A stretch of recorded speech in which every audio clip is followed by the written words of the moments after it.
চলো যাই ভোট দিই ময়নায় প্রচারের নির্বাচন কমিশন। দেশ গড়ার জন্য ভোটদান নিজের অধিকার, তাই সেই অধিকার থেকে আমরা কেউ বিরত থাকব না, এমনই বার্তা নিয়ে নির্বাচন কমিশনের প্রতিনিধিগণ বিভিন্ন ভোট কেন্দ্র এলাকায় গিয়ে প্রচার চালাচ্ছেন। মূলত আগের নির্বাচনগুলিতে যেসব ভোট কেন্দ্রে তুলনামূলক অনেক কম ভোট পড়েছে, সেই সব এলাকায় কেন কম ভোট পড়েছে তা খতিয়ে দেখার জন্য এই উদ্যোগ।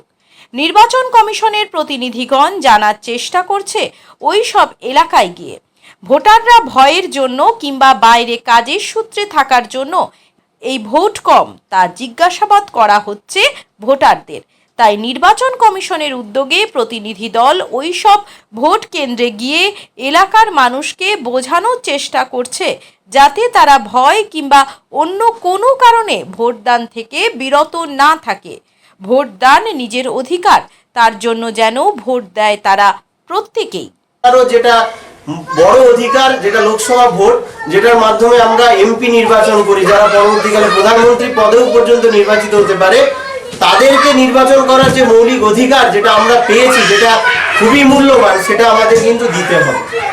আমাদের অনেকেই আমাদের বাড়িতে এরকম থাকে, ভুলি না, খাওয়া দাওয়া করি, সে যা একাদশী করে বা যাই হোক যারা নিরামিষ করে তারা নাহলে করলো, কিন্তু আমরা খাওয়া দাওয়া এগুলো যেমন একটা দৈনন্দিন কাজ, ভোটের সময় ভোটের দিন ভোট দেওয়াও আমাদের কিন্তু একটা দৈনিক কাজ এবং এটা আমাদের একটা কর্তব্য। এটা নয় যে আমরা জোর করে বেঁধে আপনাকে ভোট দিয়ে নিয়ে যাবো, না, এটা আমাদের কর্তব্য, এটা আমাদের করতে হবে। কারণ এটা ছাড়া আমাদের কাউকে ভোট দিতে গিয়ে তাকে যে আমরা তাকে জেতাবো বা যেই হোক যে আমাদের পরবর্তীকালে দেশ গড়বে, তাকে আমরা ঠিকঠাক জায়গায় পৌঁছাতে পারবো না। অনেক জায়গায় আপনারা দেখেছেন হয়তো এরকমও হয়েছে যে একটা ভোটের জন্য একজন হেরে গেছে, সেই একটা ভোট আপনিও হতে পারেন, উনিও হতে পারেন। আজকে প্রত্যেকটা ঘর থেকে একটা হলে, এই পাড়াতেই প্রত্যেকটা ঘর থেকে একটা হলে 200টা লোক ভোট যদি না দেয়, একটা ভোটার কিন্তু, যে আপনার হয়তো মনে হয় খুব ভালো, আপনার বাড়ির দুজন তাকে ভোট দিল, আপনি দিলেন না, আরো বাড়ির কয়েকজন দিল না বলে সে কিন্তু দাঁড়াতে পারলো না। এবং আপনার এই যে বুথের এই অবস্থা, এই যে স্কুলের এই অবস্থা, এই যে রাস্তার এই অবস্থা, সত্যি যে লোকটা কাজ করতে চায় সে হয়তো পারলো না করতে, কারণ সে ভোটে জয়ী হতে পারলো না। এই জন্যই আমি বলছি ভোট দিন। লোকসভা আগামী 15 দিন থেকে আমাদের এখানে সামরিক বাহিনী চলে এসছে এবং এই লোকসভা ভোট, বিধানসভা ভোট আমরা ইলেকশন কমিশন থেকে আপনাদের অ্যাসিওর করতে পারি যে আপনি যাকে ভোট দেবেন শুধু আপনিই জানবেন, আর কেউ জানবে না। আপনি যখন ভোট দিতে যাবেন, যে মেশিনে আপনি টিপবেন, আপনাকে দেখতে পাবেন যে কাকে ভোট দিলেন, সেটা শুধুই আপনি জানবেন, আর কেউ জানবে না। এই যে এত বড় একটা সিওরিটি দেওয়া, সেটার জন্য ইলেকশন কমিশন সবকিছু করছে। এমনকি এখন 3 বছরের বেশি যে অফিসার একটা জায়গায় আছে তাদেরকেও সরিয়ে দেওয়া হচ্ছে। আপনারা জানেন যে আমাদের ডিএমও চেঞ্জ হয়েছে, আমাদের রাজ্যের পুলিশের ডিজিও চেঞ্জ হয়েছে। কারণ লোকসভা ভোটটা কিন্তু ফালতু ভোট নয়, এখানে বড় বড় নেতা তো ছেড়ে দিলাম, বড় বড় অফিসারদেরও চেঞ্জ হতে হয় প্রতিদিন। একটা ভুল করলেই, একটা কিছু করলেই, যদিও দেখে যে এই পার্টির হয়ে কাজ করছে বা এর হয়ে কাজ করছে, সাথে সাথে তার বদলি হয়ে যাবে। তাই জন্যই বলছি নিজের ভোট নিজে দেন। যতই যে ভয় দেখাক, যেই টাকা দিক, যা দিক, সেটা আলাদা জায়গায়। নিজে যখন ভোট দিতে যাবেন, নিজের মৌলিক অধিকার যখন আপনারা দেবেন, তখন ঠিকঠাক ভাবে নিজের ভাবে সেটা দেবেন। ওই জায়গায় ভয় পাবেন না, কারণ আপনার ভোট ওই 5 সেকেন্ডে, ওই 3 সেকেন্ডে, ওই 4 সেকেন্ডে শুধু আপনিই জানেন কাকে দেবেন, আর কেউ কিন্তু জানবেন না। পরবর্তীকালে আপনি হয়তো কাউকে বললেন, সে জানলো, কিন্তু ওই পার্টিকুলার সময়ে ওই ভোটার কম্পার্টমেন্টের ভিতরে আপনি ছাড়া কেউ জানে না আপনি কাকে ভোট দিচ্ছেন। তাই জন্য নির্দ্বিধায় ভোট দিন এবং ভোট দিতে সবাই আসুন।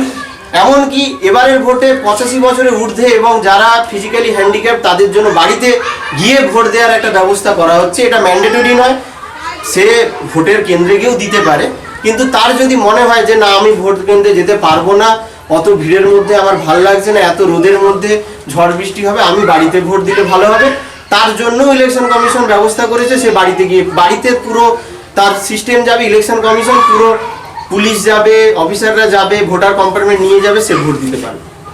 তো সব রকম সুবিধে শুধুমাত্র আপনাদের জন্য, যারা প্রত্যেকটা লোক যাতে 26শে মের পরে এই আঙুলে যেন কালি থাকে, যারা 18 বছরের ঊর্ধ্বে, সেইটার জন্যই আমরা অ্যাওয়ারনেস করছি সব জায়গায়। এবং আপনার এই বুথে যেখানে 60% ভোট আমরা যাচ্ছি, সেটা 80 অ্যাবাভ হোক, সেটা 90 অ্যাবাভ হোক, তাতে আমাদের কেন, আপনাদেরই মঙ্গল হবে এবং আপনাদের ভোটাধিকার আপনারা দিতে পারবেন, এটা আপনাদেরই মানে খুব সুখের জিনিস।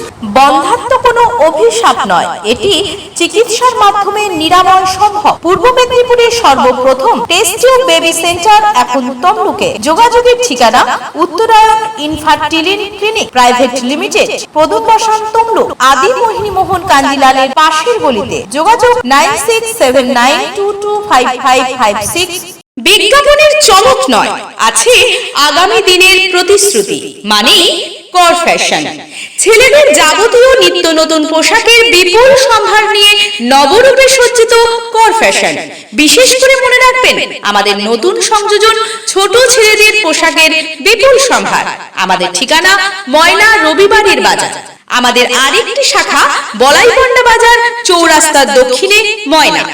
মনের মতন পোশাক মানেই কর ফ্যাশন।